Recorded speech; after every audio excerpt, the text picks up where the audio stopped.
Bangladesh football ফেডারেশনের government relation কমিটির deputy chairman নির্বাচিত হওয়ায় সাবেক ফুটবল খেলোয়াড়, কেন্দ্রীয় বিএনপির পল্লী উন্নয়ন বিষয়ক সম্পাদক ও পঞ্চগড় জেলা বিএনপির সদস্য সচিব ফরহাদ হোসেন আজাদকে গণসংবর্ধনা দিয়েছে।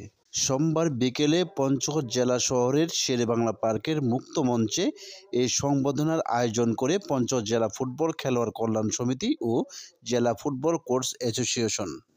জেলা বিএনপির আহ্বায়ক জাহিরুল ইসলাম কাচ্চুর সভাপতিত্বে পৌর বিএনপির সিনিয়র যুগ্ম আহ্বায়ক আবদুল্লাহ আল মামুন রনিকের সঞ্চালনায় এ সময় উপস্থিত ছিলেন জেলা বিএনপির যুগ্ম আহ্বায়ক অ্যাডভোকেট আদম সুফি, পৌর বিএনপির আহ্বায়ক ও সাবেক মেয়র তৌহিদুল ইসলাম, পৌর বিএনপির সাধারণ সম্পাদক এম এ বারী ও বিএনপির বিভিন্ন অঙ্গ সহযোগী সংগঠনের নেতাকর্মীরা উপস্থিত ছিলেন।